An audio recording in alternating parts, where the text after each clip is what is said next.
Hello guys, AMD 7000, Intel 12th Gen और 13 Gen के जो लाइनअप्स है वो इतने ज्यादा कंफ्यूजिंग है कि डिसाइड करना मुश्किल हो गया है। और ये वीडियो किस बारे में है वो आपको पता लग गया होगा क्योंकि ये वीडियो आपकी फीड में आई है। तो आज हम बात करने वाले हैं कि आपको कौन सा लैपटॉप कब, कैसे और क्यों लेना चाहिए और कौन सा लैपटॉप नहीं लेना चाहिए। इससे पहले हम वीडियो को शुरू करें, हमें सब्सक्राइब करने के साथ साथ वो घंटी भी प्रेस कर ले। Let's get started with techie beer.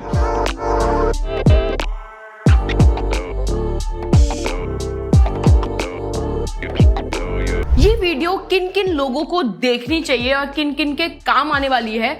Number 1, अगर आप भी इंटेल और AMD प्रोसेसर वाले लैपटॉप्स में कंफ्यूज हो तो। नंबर 2, आप लैपटॉप अपग्रेड या खरीदने का प्लान कर रहे हैं। नंबर 3, अगर आप सेकेंड हैंड लैपटॉप लेने का प्लान कर रहे हैं। या फिर नंबर 4, आप AMD का लैपटॉप लेने का सोच रहे हो। अगर आप इस टेक दुनिया में नए हैं तो मैं आपको बता दूं, जो इंटेल के 12th Gen और 13 Gen के प्रोसेसर है उन्होंने मार्केट में एकदम आग लगा रखी है। और इसका रीजन बहुत ज्यादा सिंपल है कि P और E कोर्स इन्होंने इंट्रोड्यूस कर दिए हैं। समझे? नहीं। इंटेल ने अपने प्रोसेसर्स में नंबर ऑफ कोर्स बढ़ा दिए हैं। लोगों को लगा था कि इससे कुछ इतना परफॉर्मेंस पे बूस्ट नहीं आएगा, बट बिलीव मी बहुत ज्यादा बूस्ट आया है, परफॉर्मेंस बहुत ज्यादा अच्छी हो गई है। इसके साथ मैं आपको P और E कोर्स का क्या कंसेप्ट है वो एक्सप्लेन करना चाहूंगी। जो P कोर्स है उनका मतलब है पावर कोर्स, और ये नॉर्मल लैपटॉप के कोर्स जैसे होते हैं जिसमें 1 core is equal to 2 threads होते हैं, और इसको हाइपर थ्रेडिंग भी बोलते हैं नॉर्मल भाषा में। और जो E कोर्स हैं वो एफिशिएंट कोर्स होते हैं जिसमें 1 core is equal to 1 thread होता है और हाइपर थ्रेडिंग नहीं होती है इसमें। तो ये कंसेप्ट जो है इंटेल अपने 12th और 13 Gen के प्रोसेसर में लेकर आया है, जिसकी वजह से जो परफॉर्मेंस है वो बहुत ज्यादा अच्छी हो चुकी है। इसलिए इंटेल बेटर क्यों है अब वो आपको पांडा एक्सप्लेन करेगा। तो जिन लोगों को नहीं पता इंटेल क्यों बेटर है, 11 जनरेशन के बाद से इन्होंने P कोर्स और E कोर्स को इंट्रोड्यूस किया और उसकी वजह से इनकी एफिशिएंसी बहुत बेटर होगी। तो आप लोग सोच रहे हो कि एफिशिएंसी बेटर कैसे होगी, तो ये इसलिए हुई क्योंकि इंटेल ऑलरेडी 10 नैनोमीटर पे काम कर रहा है, whereas AMD 5 नैनोमीटर पे काम कर रहा है। तो इंटेल को इस चीज को कॉम्पनसेट करने के लिए कुछ ना कुछ करना पड़ना ही था, और हमारे अकॉर्डिंग इंटेल ने बहुत बढ़िया डिसीजन लिया। और इंटेल का 12th और 13 जनरेशन AMD से बेटर इसलिए है क्योंकि AMD की 6000 सीरीज के अंदर भी हम लोगों को मैक्सिमम सिर्फ 8 कोर और 16 थ्रेड्स देखने को मिलते हैं, और 7000 सीरीज की तो मैं बात ही नहीं करना चाहूंगा क्योंकि उसमें 2023 और 24 के अंदर भी उन्होंने 4 कोर 8 थ्रेड वाला प्रोसेसर डालने की हिम्मत की है। और Ryzen 7000 सीरीज की नेमिंग कन्वेंशन इतनी ज्यादा कंफ्यूजिंग है कि आपको लगेगा आप कुंभ के मेले में खो चुके हो। अभी हम AMD 7000 सीरीज की परफॉर्मेंस की बात वीडियो के एंड में करेंगे, तो वीडियो का एंड जरूर देखना क्योंकि बीच वाला पोर्शन बहुत इंटरेस्टिंग है। अब बात करते हैं इंटेल की ओवर स्मार्टनेस की। इंटेल भी कुछ दूध का धुला नहीं है, इसने भी 12th और 13 जनरेशन के जो प्रोसेसर है उसमें इतना घपला करा है ना, और इतना लोगों को कंफ्यूज कर दिया कि लोग आधे से ज्यादा तो लैपटॉप लेने के प्लान को ही ड्रॉप कर चुके हैं। क्योंकि जैसे इंटेल के i5 जनरेशन है, अब मान लो i5 13 जनरेशन का मुझे प्रोसेसर लेना है, अब आपको उसमें भी ये बहुत सारे वेरिएंट्स जो है वो प्रोवाइड करेगा। हो सकता है कोर काउंट डिफरेंट हो सकता है क्लॉक स्पीड डिफरेंट हो। इसकी वजह से ना बहुत ज्यादा कंफ्यूजन हो रखी है सारी जगह कि भाई कौन सा प्रोसेसर ले। अगर आपने i5 13 Gen का प्रोसेसर ले लिया है तो ये पॉसिबल नहीं है कि वो हाई एंड ही होगा, हो सकता है वो लोअर एंड वाला आपने ले लिया हो और आपके पैसे जो है वो बर्बाद हो गए। इसलिए हम लोग आपको ये चार्ट जो है ये अपनी स्क्रीन पे आपको दिख रहे होंगे। आप हमारी वीडियो को पॉज करके इनको गो थ्रू करो और देखो कि किसमें कितने कोर्स है, कितने कितने वेरिएंट्स है हर एक प्रोसेसर के, और इसमें आपको HX, H, P, U सबकी लिस्ट स्क्रीन पे दिख रही होगी टर्न वाइज टर्न। आप इसको देख सकते हैं, इसको आप अपने अकॉर्डिंग। और तो और गाइस ये इतना ज्यादा कंफ्यूजिंग है ना, इसको बेटर अंडरस्टैंड करने के लिए आप लोगों को नेमिंग कन्वेंशन जानना बहुत ज्यादा जरूरी है कि अगर 13900H के मैं बोल रही हूँ तो वो कौन सा वेरिएंट है, क्या उस कौन सी जनरेशन है, क्या सीन है। तो वो जाने बगैर आपकी कंफ्यूजन जो है दूर नहीं होने वाली है। तो अब वो आपको पांडा बताएगा।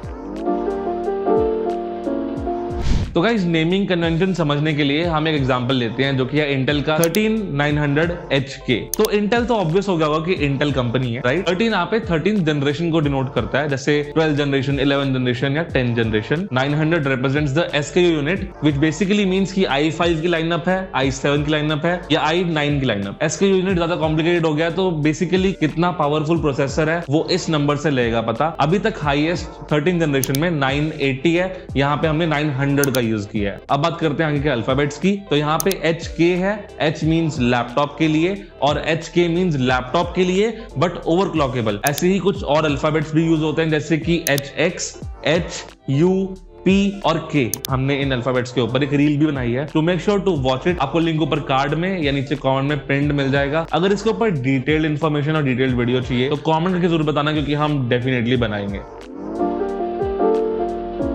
नेमिंग कन्वेंशन तो अब आपको क्लियर हो ही गई होगी, बट इसके अलावा भी इन प्रोसेसर्स के बीच में एक पैराडॉक्स सिचुएशन जो है वो अराइज हो जाती है। वो मैं आपको एक्सप्लेन करती हूँ दो प्रोसेसर का एग्जांपल देकर। तो पहला प्रोसेसर हम ले लेते हैं इंटेल का 12 जनरेशन का i7 12700H एंड 13 जनरेशन का i5 13500HX। तो गाइज अब बेसिकली इसमें है क्या, दोनों में सेम कोर काउंट है, दोनों में सेम क्लॉक स्पीड है, दोनों की परफॉर्मेंस भी ऑलमोस्ट सेम है। तो इसमें है क्या कि वो i5 है और वो i7 है। तो लोगों को हमेशा से कंफ्यूजन होती है कि यार ये तो i7 हम i7 ले लेते हैं, बट वो ये नहीं देखते कि i5 भी अब सेम परफॉर्मेंस दे रहा है 13 जनरेशन वाला। और तो गाइस दोनों के ग्राफ्स आपको स्क्रीन पे दिख रहे होंगे, आप कंपेयर कर सकते हैं। अगर ज्यादा कॉम्प्लिकेटेड हो गया तो मैं एक फोन के एग्जांपल से आपको समझाना चाहूंगी। अब जैसे मान लो कि जो 12 जनरेशन वाला प्रोसेसर है i7 12700H वो है हमारा 13 Pro Max, और जो हमारा i5 13500HX प्रोसेसर है उसको हम कंसिडर करते हैं एज iPhone 14 Pro। तो गाइस अब आप इसमें देख सकते हो कि iPhone 14 Pro में आपको A16 की चिप मिलती है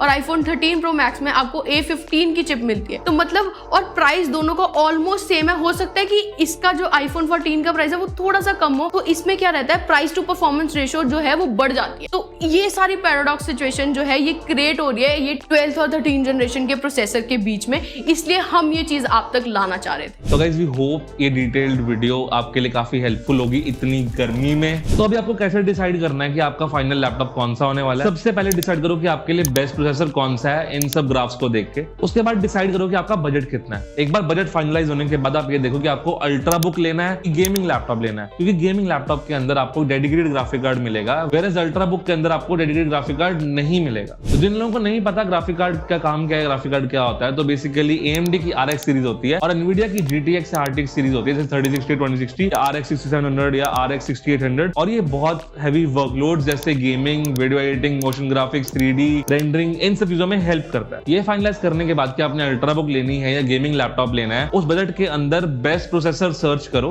और उसको 12th और 13 जनरेशन से कंपेयर करो कि आपको किसमें ज्यादा नंबर ऑफ कोर्स मिलते हैं। और उसके अंदर आपको ये 12 जनरेशन का ग्राफ और ये 13 जनरेशन का ग्राफ बहुत हेल्प करेगा। बट मेक श्योर कि आप वेरिएंट पे ध्यान दो कि ये HX प्रोसेसर है या H प्रोसेसर है या ये HK प्रोसेसर है। अगर आप अल्ट्रा बुक वाले हो तो ये U या P भी हो सकता है। तो make sure to check the graphs. ये बात याद रखना कि आपको प्रेफरेंस नंबर ऑफ कोर्स को देनी है एट अ लोअर प्राइस, क्योंकि इसका बहुत बड़ा एग्जांपल ये है कि 13500HX is better than 12700H। तो एक i5 i7 से बेटर है और ये पहले भी 7th और 8th जनरेशन में हो चुका है। उस वाली वीडियो का लिंक आपको ऊपर कार्ड में मिल जाएगा जो हमने बहुत पहले बनाई थी। तो अब यहाँ पे बहुत सारे लोग कमेंट करेंगे या मुझे क्वेश्चन पूछना चाहते होंगे कि मैं i5 13 जन के 13500HX को बेटर क्यों बोल रहा हूँ 12700H से, इवन दो 12700H का iGPU यानी कि इंटीग्रेटेड ग्राफिक्स बेटर है। तो उसका एक बहुत ही सिंपल सा रीजन है। तो अगर आप एक गेमिंग लैपटॉप ढूंढ रहे हो तो वहां पे आपको ऑलरेडी एक डेडिकेटेड ग्राफिक कार्ड मिल जाएगा, चाहे वो AMD का हो या Nvidia का, और वो इंटेल के iGPU से करोड़ गुना बेटर होता है। वेयरएज iGPU सिर्फ अल्ट्रा बुक्स में काम आएगा। तो अगर आप अल्ट्रा बुक लेने वाले हो तो उस केस के अंदर ये चीज आप पे अप्लाई नहीं होती, क्योंकि आपको iGPU मैटर करता है। तो गाइज जो भी लोग अल्ट्रा बुक लेने का सोच रहे हैं, please check the GPU performance according to these graphs और फिर फाइनलाइज करना। लेकिन हाँ, ज्यादा कोर काउंट आपको ऑब्वियसली हमेशा हेल्प करेगा। और बाय द वे, अगर आप अल्ट्रा बुक ले रहे हो, आप एक कैजुअल गेमर हो, कैजुअल गेमिंग आपको i5 13 जन भी करवा देगा और i7 12 जन भी करवा देगा। तो यहाँ पे बहुत ज्यादा डिफरेंस नहीं है, बट इसलिए बोल रहा हूँ ताकि आप लोगों को क्लैरिटी मिले। और अब बात करते हैं थोड़ी गर्मी वाली, यानी कि AMD की। अब बात करते हैं AMD के बारे में, बट उससे पहले मैं कुछ चीजें क्लियर करना चाहती हूँ, क्योंकि लोगों के माइंड में ये बहुत सारे क्वेश्चंस होंगे कि हमने ना क्लॉक स्पीड की बात करी, ना बेस फ्रीक्वेंसी की बात करी, और ना ही हमने पावर कंजम्पशन की बात करी। तो गाइज मैं आपको ये चीज बता दूं कि इंटेल के जितने भी वेरिएंट्स हैं उनमें काफी अच्छी क्लॉक स्पीड देखने को मिलती है, और AMD के लैपटॉप्स में भी आपको काफी अच्छी क्लॉक स्पीड जो है देखने को मिलती है, बट कोर काउंट ऑब्वियसली कम है। और अगर ये सारी चीजें हम आपको अभी एक्सप्लेन करने बैठेंगे तो वीडियो जो है बहुत ज्यादा लंबी चली जाएगी। तो हमें जो ऊपर से जो चीजें लग रही थी कि आपकी कंफ्यूजन दूर होने में हेल्प करेगी, हमने अभी इस वीडियो में वही कवर करा है। अगर आप चाहते कि हम इन सारी चीजों को भी कवर करें तो हमें कमेंट करके जरूर बताइएगा, नेक्स्ट वीडियो हम पक्का इस पे बनाएंगे। वीडियो एंड करने से पहले बात कर लेते हैं AMD के 7000 सीरीज प्रोसेसर्स के बारे में। सो गाइस, AMD ने ई कोर्स का जो कंसेप्ट था वो पहले से ही रिजेक्ट कर दिया है, क्योंकि वो हाइपर थ्रेडिंग में थोड़ा ज्यादा बिलीव करता है। इसलिए इंटेल के इतने कोर्स होने के बावजूद भी AMD ने लेटेस्ट जनरेशन में 4 कोर डालने की हिम्मत करी है। अब मुझे समझ में नहीं आ रहा 2023 में जहां पे हमें इंटेल में बेस ही 10 कोर्स मिल रहे हैं, वहां पे AMD के 4 कोर्स का प्रोसेसर को कौन प्रायोरिटी देना चाहेगा। और गाइस, जो लोग मेरे को शायद ट्रोल करने के बारे में सोच रहे हैं या ये सोच रहे हैं कि यार इसने 7945HX वेरिएंट को कैसे भूल गई, वो तो बहुत ज्यादा अच्छा है, ये है वो है, तो मैं आपको बता दूं गाइस, नो डाउट वो बहुत बेस्ट प्रोसेसर है, बट अगर हम उसकी प्राइस टू परफॉर्मेंस रेशियो की बात करें तो वो बहुत ही ज्यादा पुअर है। और मैं यहाँ पे उन लोगों के लिए ये वीडियो नहीं बना रही हूँ जो 7945HX को खरीदने का सोच रहे हैं, ये मैं उन लोगों के लिए बना रही हूँ जो बाकी लोअर वेरिएंट जो AMD के प्रोसेसर्स के हैं वो लेने का सोच रहे हैं। क्योंकि जिस प्राइस पे आपको AMD के 8 कोर वाले प्रोसेसर मिलेंगे, उसी सेम प्राइस पे आपको इंटेल के 14 कोर 20 कोर वाले प्रोसेसर्स जो है मिल सकते हैं और उनकी परफॉर्मेंस भी बहुत अच्छी है। तो अब आपको समझ आ गया होगा कि आपको अगर लैपटॉप खरीदना है तो कौन से प्रोसेसर्स के लिए जाना है। तो गाइज, ये था हमारा कंक्लूजन। इसके बाद आपकी स्क्रीन पे आपको सारे ग्राफ चार्ट्स जो हैं मिलेंगे इंटेल की 12 जनरेशन, 13 जनरेशन और AMD के 7000 सीरीज, 6000 सीरीज के। तो आप उसको वीडियो पॉज करके स्टडी कर सकते हैं और अपने करंट चॉइस के लैपटॉप से कंपेयर करके आप अपना डिसीजन जो है फर्म कर सकते हैं। तो गाइस, होपफुली वीडियो देख के आपकी कंफ्यूजन थोड़ी सी कम होगी होगी, बट कौन सा लैपटॉप लेना है वो कंफ्यूजन थोड़ी सी बढ़ गई होगी। We know, don't worry. अगर आपको बहुत ज्यादा कंफ्यूजिंग लग रहा है तो make sure to drop down in comments कि आपको कौन सा लैपटॉप लेना है एंड आपकी क्या प्रेफरेंसेस हैं, and we'll make sure to reply in 24 hours ताकि आपका टेक बाय करने का एक्सपीरियंस बेहतर हो जाए। तो गाइस, अगर आपको लग रहा है कि हमने कुछ गलत इन्फॉर्म कर दिया या कुछ कंफ्यूजन है तो please feel free to comment. आपके कमेंट हमारे लिए बहुत ज्यादा मैटर करते हैं और हम चाहते हैं कि हम अपनी ऑडियंस को सही गाइड करें। इसलिए कुछ भी अगर हल्का फुल्का मिस्टेक हुआ हो तो प्लीज कमेंट कर दें, हम वो पिन डाउन कर देंगे ताकि ऑडियंस जो है वो हमारी देख सके। So guys, don't forget to like, subscribe and share. और अपने उन दोस्तों को जो इंटेल और AMD के बहुत बड़े फैन हैं उनको वीडियो भेजना बिल्कुल मत भूलना, क्योंकि ये वीडियो बहुत इंपॉर्टेंट है लैपटॉप लेने वालों के लिए। See you in next one.